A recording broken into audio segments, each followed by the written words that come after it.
Welcome to REST, which stands for Resiliency and Empowerment Seminar today. I am your host, Susan Gans, and I am the founder and strategic advisor with Gans Strategic Solutions, where we operate at the intersection of human behavior and business. This show is about interviewing leaders of small, mid-sized businesses, as well as nonprofits. We hear about the journeys of these leaders, as well as the organizations that they represent, and very importantly, how they're being resilient during these challenging times. Today, I can't wait for our conversation with our guest, Dr. Summer Watson. A little bit about Summer. She is a PhD and founder of Core Women LLC.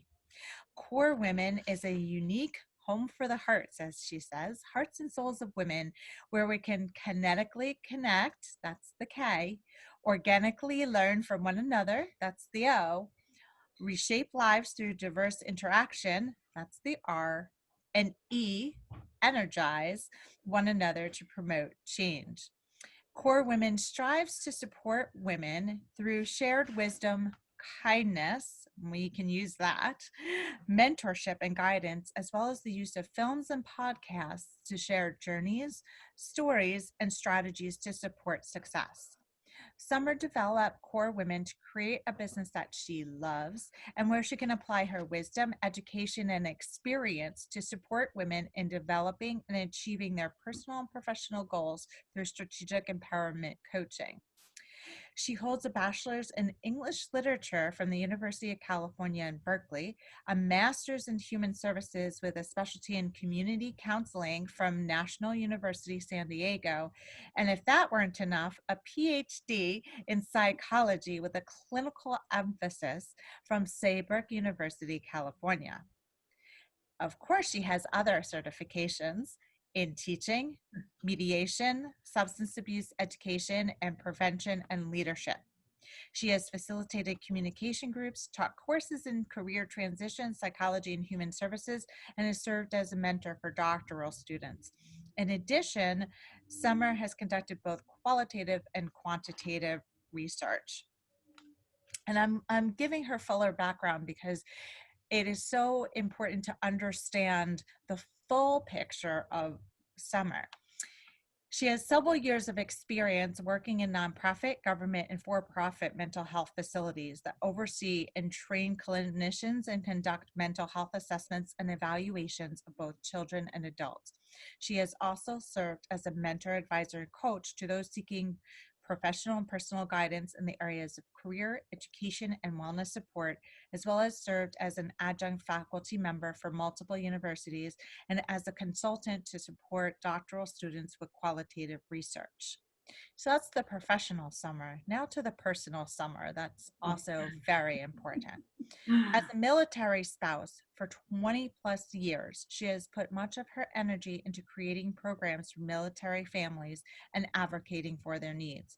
She is currently on the board of the nonprofit organization Warrior Research Foundation, which supports veterans through community outreach, provides education through films, and provides internship opportunities for university students.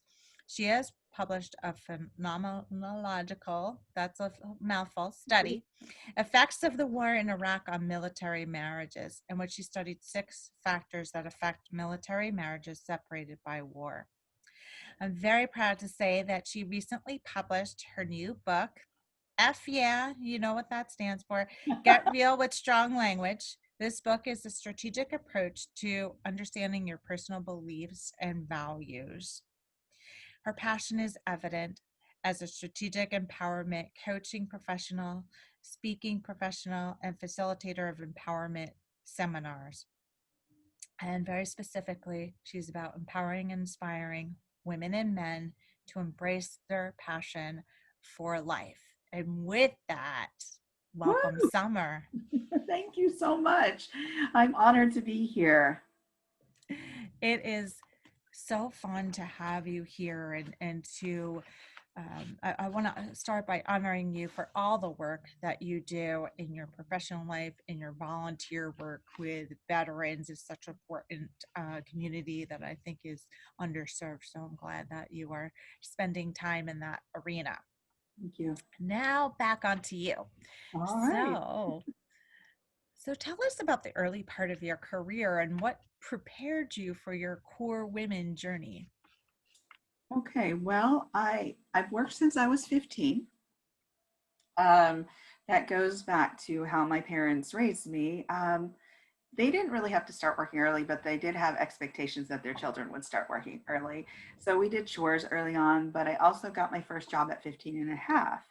And so I haven't known life without really having a job or doing something. And to me, that's rather fulfilling. So uh, from then, if we kind of go forward with that journey, that professional journey. So 15 started my first job, got an understanding of what it meant to make my own money, what it meant to have my own checking account, savings account, what that looked like.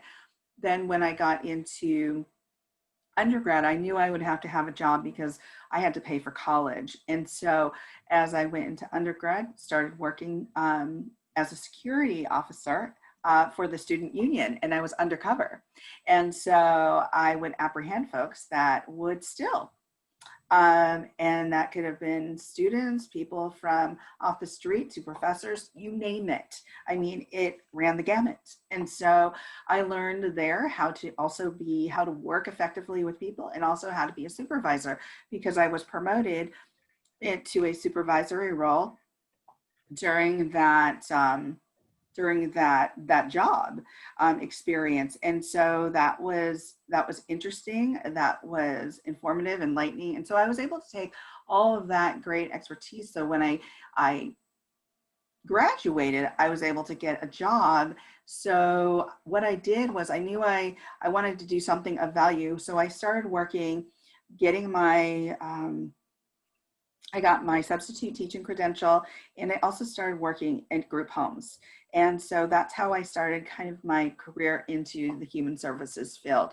But from there, I also knew I wanted to get into law school. So I did apply for law school, and I ended up getting into Quinnipiac University, which was then the college, I believe, Quinnipiac College, or and it was a long time ago. So I ended up going to law school for a short bit and realizing that I was happy that I had the experience, that I was experiencing law school. And I just looked at the situation and thought, you know what, is this really for me?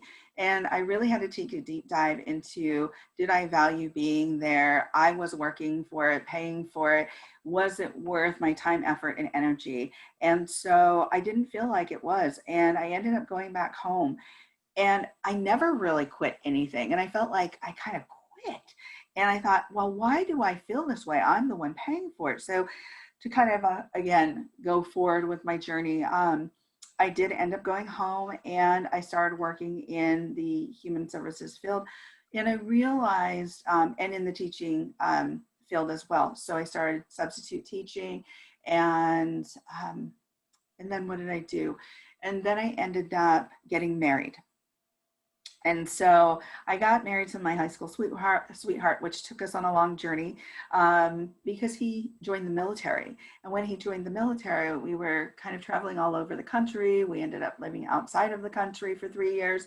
But during that journey, I ended up getting a master's degree and my doctoral degree. And when I got my master's degree, and I think this is really important to mention, I worked that whole time. So I worked at the housing office on the military base, and I helped service military members to find housing. So whether that was housing on base, off base, and trying to connect them with resources that would help support them.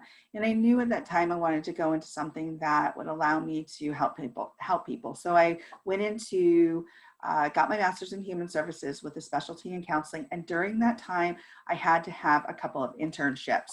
And I think this is really important to mention. My internships really helped me create the foundation and the base for gained wisdom, knowledge, and skills that I could apply during the rest of during my profession, in that journey, my professional journey. And so they were two women. One of those women, they both were named Lois, and both of those women had different skill sets. And one of them, they both were counselors and social workers, or licensed practicing clinical counselors.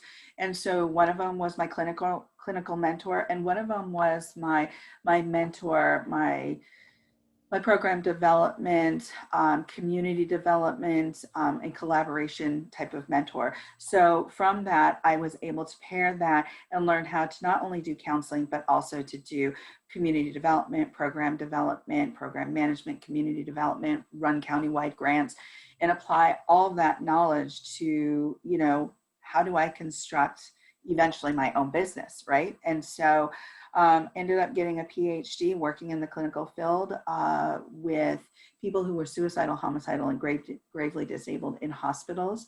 Also doing nonprofit mentorship myself. Started working with students because I thought, you know what, it's a great way for me to give back and start working with other students who actually need that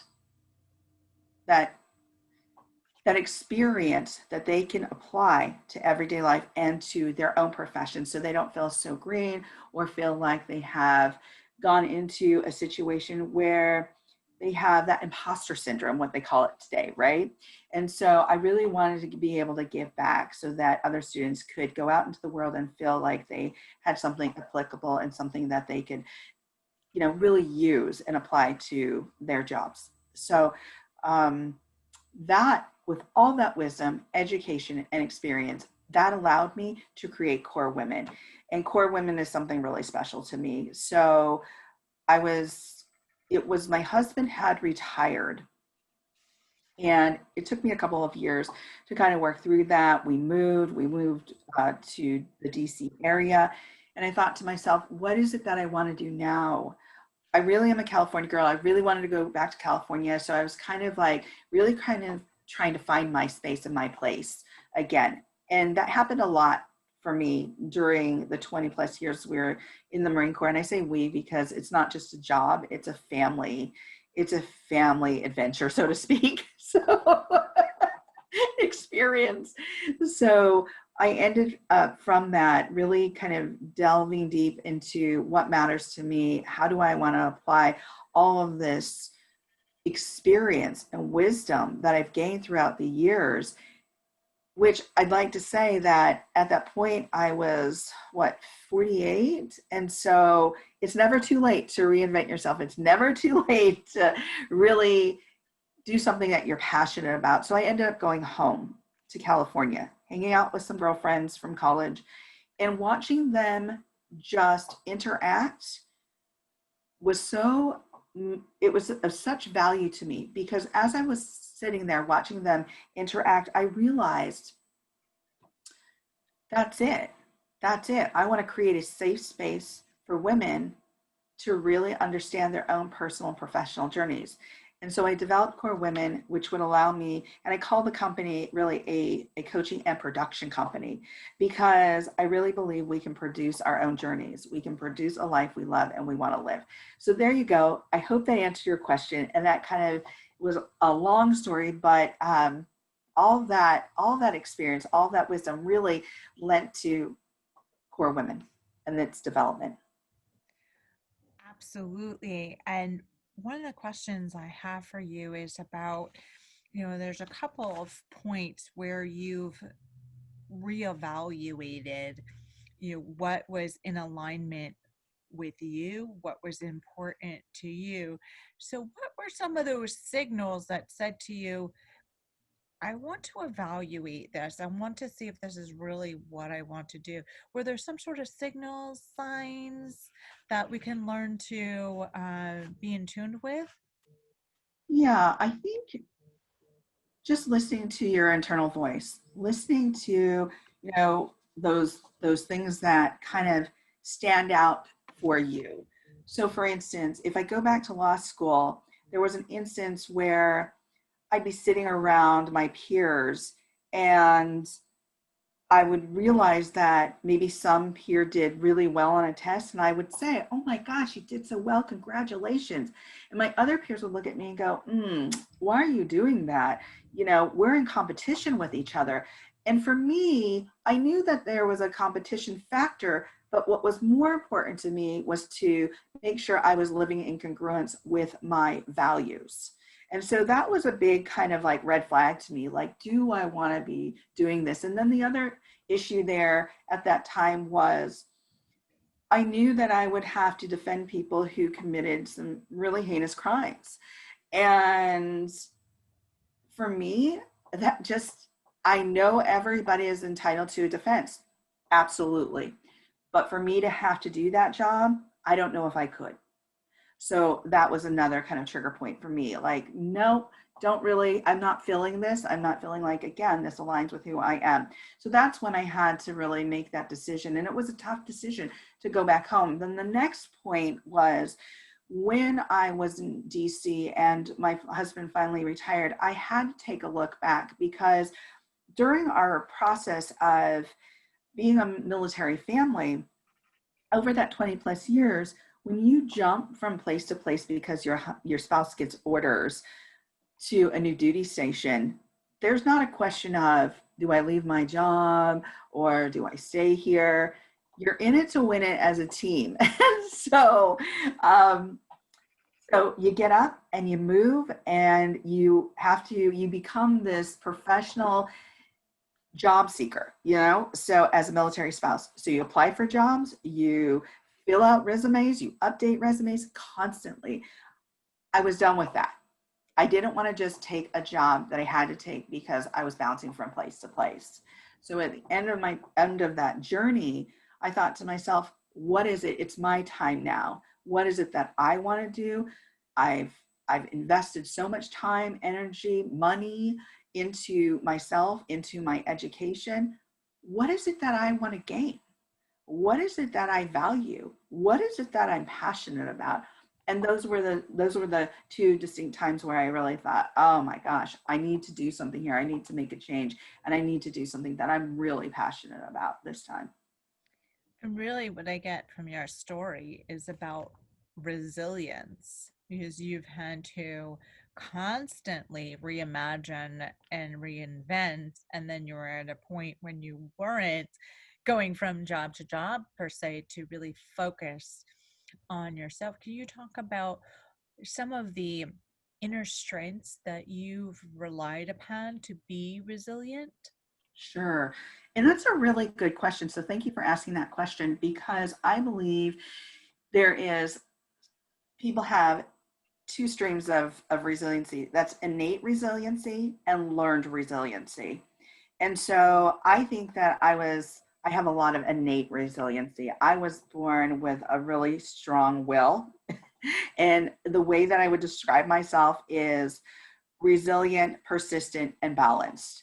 And so somebody asked me before in 3 words, how would you describe yourself? And I said resilient, persistent, and balanced. And I said, because when I was young, I had a hole in my small intestine at 6 months of age. And when I had that hole in my small intestine, short story, they kept sending my mom away. Doctors kept sending my mom away saying, she's got the flu, she's got a stomach flu, she's got a cold. My mom's like, this just isn't right. It wasn't until I went into a coma that I ended up in the emergency room in exploratory surgery where they found the hole. And during that time, I had multiple surgeries. And during that time, my mom was told after the third or fourth surgery, this is really all we can do for her. And my mom said, the doctors actually prayed around your crib. That was the last thing they could do. They said, this is the last thing we could do. My mom said, you'd probably never see anything like it today, but they were praying around your crib because there really wasn't much they can do. But I started thriving. Soon after that third or fourth surgery, I started thriving. I started getting better. I started healing. My mom's like, you were always smiling. You were always kind. Even when you were in the worst of pain, you never cried. And she said, and you just bounce back. You always bounce back. And she said, and over the years, even with the multiple surgeries I still had to have because of adhesions growing from within and obstructing different organs and such, she said, you still bounce back. You still got your degrees. You still went to school. You knew you had to pay for school. So I believe that there was just something innate in me that, I just had this energy to bounce back. Now, the learned part of that was the missteps. So some people think, oh my goodness, how, you don't want to make a mistake. You don't want to, but yeah, missteps are okay. First of all, we're all human and we're going to make mistakes. We're going to have our missteps. I don't like to consider them failures because I don't truly believe our missteps are failures. I believe they're gained wisdom. And so as we have these missteps, they're gained wisdom. So I utilize that gained wisdom to actually apply to the different times in my life that I needed to get back up, that I needed to pull those bootstraps up and say, I need to go forward. I need to make different decisions, or I need to reevaluate A, B, and C. Absolutely. In fact, there was a post today or recently that Adam Grant put up on LinkedIn about asking people about their challenges and their mistakes and what did they learn and how valuable that is. Right. I hear a lot from parents like, oh, they want to be protective. They don't want their children to make mistakes. And I value the way that I was raised because from 10 until 18, until I was out of the house, I was raised by a single mom. And that single mom allowed me a lot of freedom. And I may have not always made the right decisions, but she always said, you're going to figure a way out of that. You're going to figure out your next objectives to, working through those missteps or those decisions. So I really value yes, my successes, but also my missteps because there are a lot of wisdom in those steps. Absolutely. Which brings me to a question about empowerment. So it's clear you've empowered yourself. Let's talk about how do you empower others? And another good question. So I think just because of my character, I like to lift others up. I like to lift others up in their journey. I like to make sure that they have a platform where they feel comfortable and safe to talk about their journeys, which is why I also developed the Core Women podcast. So, but that's been something that I've always done throughout my life. And I think that's why I gravitate towards human services, because I always like to create those safe spaces where humans could talk about their journeys, their missteps, their challenges, and how they were coping and maybe not doing the best in coping, and how maybe they could, really feel supported in various strategies that they could use or kind of adapt to their life that might make their life or their journey a little easier. So I have a question about self-care because in the work that you're doing, it's very giving, it's being of service to others. What do you do to ground yourself first? Do you have any daily routines or rituals that you do to take care of yourself? Routine. I think knowing that, when you have a routine, that's part of taking care of yourself. People always say, oh my gosh, I can't wait till I retire. I can't wait till, I retire from the military. And I've seen a lot of this. And I always go back to, but make sure you have a routine, because I think that's part of self-care. When you know what to expect on a daily basis in regards to your journey, your life, what you're doing daily, how you get up in the morning, do you take a shower, put on clothes, do you exercise, what's your routine? And I think having that routine provides a balance for me, and also knows, really clearly it sets out for me personally what my expectations are for myself and for others. And also it gives clear idea for others to know what they can expect of me. So, and I think that goes along with then boundary setting too. So personal boundary Absolutely. setting and boundary setting for others around me. Boundaries are very, very Right. important. So, in closing, what would you like people to remember about our conversation today? Well, I think that I would like them to remember to live in congruence with your values. I think that's really important. If you don't know what your values are, take a deep dive and figure them out, because your values are the foundation for what guides your life. So live in congruence with your values. If you think there's something wrong, listen to your internal voice. If you think that this is an exciting opportunity, listen to that internal voice and do your research. But live in congruence with your values, whether your values are honesty, growth, compassion, uh, service, whatever that is, figure out what your values are. Very important message. And that's a lot of how I run not only my life, but my practice with clients, is to ask them about, what's important to them, what are their values. So I love what you're saying to our audience today. So Summer, how can people find you, because we want them to find you? Well, you can go to corewomen.com, but you can also find me on the various social media pages. So you can find Core Women on Instagram, Facebook, and Twitter. But on Twitter, it's Core Women One, like in the number one. Okay. I am going to repeat that. So you can find Summer via corewomen.com, and Core is spelled Kore. She is on the social media platforms under Core Women for Instagram and Facebook. For Twitter, it's Core Women number one. Right. And Summer, with that, thank you so much for sharing your journey, what you have learned, all about how you've been resilient and all the different paths that you've taken thus far. We're excited to see where you take Core Women next and your book. And to our audience, take Summer's words to heart about staying true to your values and living in alignment with your values and listening to your voice and trusting it. Until the next conversation.